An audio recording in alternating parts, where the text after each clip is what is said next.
السلام عليكم ورحمة الله تعالى وبركاته. ان شاء الله نلقاكم بخير. هذه الوصفة هايلة بزاف شهية تاع صدر الدجاج في المقلاة، مشوي في المقلاة.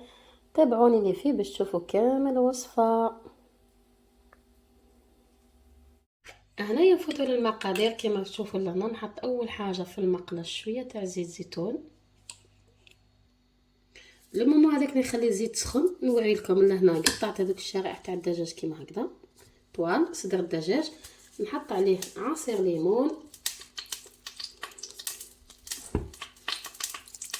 بهذا الشكل هكا بالطريقه هذه. انايا نضيف عليه شويه تاع الكزبر قليله كم تشوفوا بكميه قليله. هنا الكركم، الملح، هنا فلفله يابسه، فلفل اسود، ونضيف عليه ملعقه صغيره تاع لا موطارد، وملعقه صغيره ملعقه شويه متوسطه تاع الهريسه تكون حلوه. نضيف زيت زيتون شويه برك باسكو اللي كان ديجا حاطه في المقله.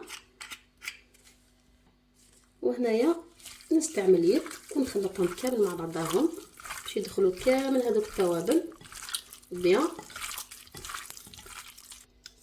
نزيد هنايا فص تاع ثوم، لكن حبيتو ديروا اكثر زيدوا،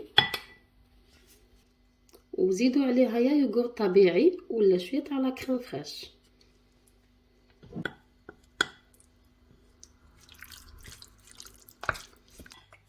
هنايا نحطهم يتقلاو.